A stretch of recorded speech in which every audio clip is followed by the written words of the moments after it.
তাদের যেন কোনো খারাপ দিকে না যেতে হয়। এনসিপির মহানগরের ব্যাপারে এখন পর্যন্ত আমি পজিটিভ একটা জিনিস পেয়েছি, যেখানেই যাই স্থানীয় মানুষজনের সাথে তারা জানে যে এই থানায় বা ওয়ার্ডে এনসিপি আছে, কিন্তু তারা একটা জিনিস অ্যাপ্রিসিয়েট করে যে এনসিপি কখনো কারো থেকে চাঁদাবাজি করে নেই, এনসিপি কোথাও গিয়ে কখনো রেট দেয় নেই, কোনো বিল্ডিং, কোনো দোকান, কোনো সমিতি দখল করে নেই। তো তারা এটাকে খুব অ্যাপ্রিসিয়েট করে, এবং এনসিপির নেতাকর্মীরা যখন যায় তাদের একটা ভালো পারসেপশন আছে যে এনসিপি যারা করে তারা হচ্ছে মহানগরের বা তাদের এলাকার ভদ্রলোক, ভদ্র ছেলেমেয়েরা এনসিপির সাথে যুবশক্তির সাথে জড়িত হয়। এই পারসেপশনটা, এই গুডউইলটা আমাদের রাখতে হবে। আমাদের নগরবাসীদের সঙ্গে এই একটা হৃদ্যতার সম্পর্ক সবসময় বজায় রাখতে হবে এবং এটা নিশ্চিত করতে হবে। এর বাইরেও আমাদের এখন অনেকগুলো জাতীয় সংকট আছে সামনের দিনে, এবং আমরা দেখেছি সবসময় বাংলাদেশের জাতীয় সংকটে ঢাকা মহানগর এবং ঢাকা শহর খুব গুরুত্বপূর্ণ ভূমিকা পালন করেছে। সর্বশেষ জুলাই গণঅভ্যুত্থানের কেন্দ্রবিন্দু ছিল ঢাকা শহর, এবং এখান থেকে এটা সারা দেশে ছড়িয়ে পড়েছে। আমরা যখন ক্যাম্পাস থেকে ডাক দিয়েছি, আপনারা উত্তরায়, পাড্ডায়, মিরপুরে বিভিন্ন স্থানে আপনারা নেমে এসেছেন এবং এই আন্দোলনকে গণঅভ্যুত্থানে রূপান্তর করেছেন এবং সফল করেছেন। আমরা যখন লং মার্চ টু ঢাকা দেই, তখন ঢাকার অন্তত 20টা জায়গা থেকে হাজার হাজার লাখ লাখ মানুষের মিছিল গণভবনে দিয়ে গিয়েছে। ফলে যাদের হাতে অস্ত্র ছিল তারা অস্ত্র চালানোর সাহস করতে পারেনি। আমাদের ওই ঐক্যটা ধরে রাখতে হবে, ওই স্পিরিটটা ধরে রাখতে হবে, এবং ওই মানুষগুলো যারা সেই মিছিলে ছিল তাদেরকে আবার এনসিপি মিছিলে যুক্ত করতে হবে, যাতে করে আগামী দিনের আমাদের যে গণতান্ত্রিক লড়াই, যে সংস্কারের জন্য যে লড়াই চলছে, এখন আমরা দেখছি একটা নতুন সরকার এসেছে, তারা ভুলে গেছে যে 2024 সাল এবং তৎপরবর্তী সময় বাংলাদেশে কি হয়েছিল। তারা মনে করছে যে তারা জাস্ট আওয়ামী লীগের রেখে যাওয়া আসনে বসে যাবে এবং এভাবেই দেশ চলতে থাকবে। আমরা স্পষ্টভাবে বলতে চাই যে সংস্কারের ব্যাপারে এনসিপি নন নেগোশিয়েবল, এবং আমরা আমাদের এক দফায় এটা স্পষ্টভাবেই বলা ছিল যে আমরা রাষ্ট্রের কাঠামোগত সংস্কার চাই, আমরা ফ্যাসিবাদী ব্যবস্থার বিলোপ চেয়েছি, আমরা শুধু শেখ হাসিনার পতন চাই নাই, কিন্তু সেই ব্যবস্থার বিলোপ হয় নাই। সেই ব্যবস্থার উপরে শেখ হাসিনার সিটে এখন তারেক রহমান বসে গেছে। তো আমাদের এই লড়াইটা চালিয়ে যেতে হবে সামনের দিনে, সেজন্য আমাদের প্রয়োজন শক্তিশালী সংগঠন।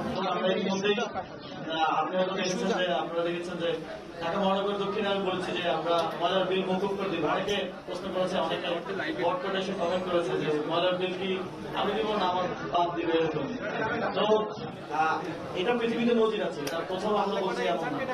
ইভেন ওয়েস্ট একটা রিসোর্স, এবং এই ওয়েস্ট প্রপারলি ম্যানেজমেন্ট করতে পারলে সিটি কর্পোরেশন, দুইটা সিটি কর্পোরেশন মিলিয়ে 1000 কোটি টাকা ইয়ারলি প্রফিট করা পসিবল। এটা থেকে হাউস হোল্ড থেকে 100 টাকা করে নিয়ে আপনার প্রয়োজন নাই, বরং আমি হাউস হোল্ডকে আরো টাকা দিতে পারবো যদি প্রপার ম্যানেজমেন্ট করা যায়।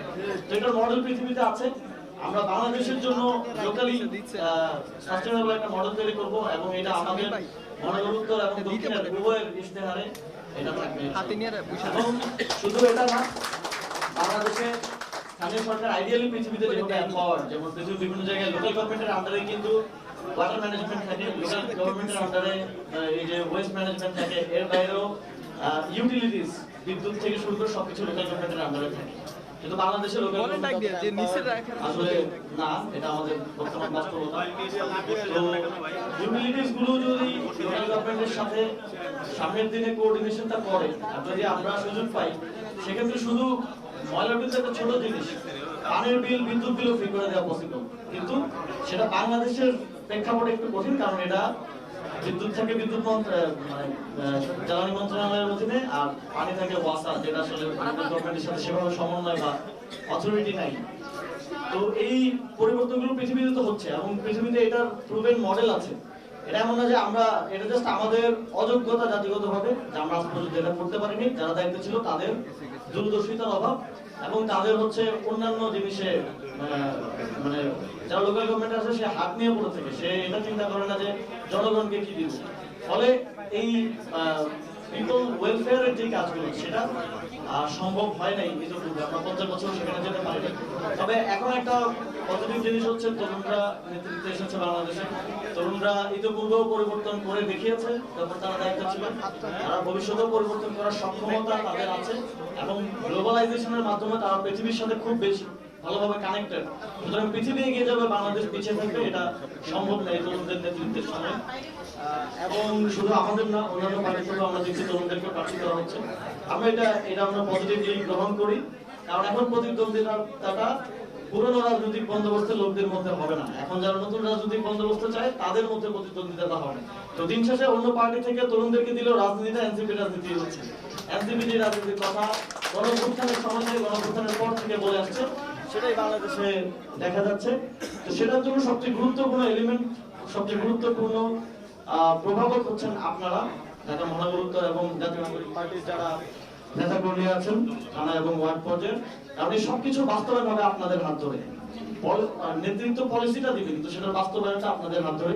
আপনাদের গুডউইল, আপনাদের নগরের প্রতি কমিটমেন্টের জায়গা থেকে তৈরি হবে এবং আপনাদেরও নগরের সাথে একটা যোগাযোগ সম্পর্ক তৈরি হবে। এখানে তো শুধু মেয়র একটা জিনিস না, এখানে কাউন্সিলরও আছে এবং কাউন্সিলরের বাইরেও পাড়ায় পাড়ায় মহল্লায় মহল্লায় লোকাল লিডার আছে। সেটা আপনাদেরকে হয়ে উঠতে হবে এবং আপনারা সেটা হওয়ার সমস্ত যোগ্যতা আপনাদের আছে, এটা আমি বিশ্বাস করি। এভাবেই জাতীয় নাগরিক পার্টি আগামী দিনে বাংলাদেশের জনগণের জন্য ইনোভেটেবল একটা পার্টি হিসেবে তৈরি হবে এবং এমন একদিন আসবে যখন বাংলাদেশের মানুষ জাতীয় নাগরিক পার্টিকে ক্ষমতায় আনাটা এই দেশের মানুষের জন্য একটা নতুন গণ আন্দোলনের রূপ নেবে ইনশাআল্লাহ। তো সেই লড়াইটাতে আপনারা সবাই আমাদের সাথে, আমরা একসাথে এই লড়াইটা করবো।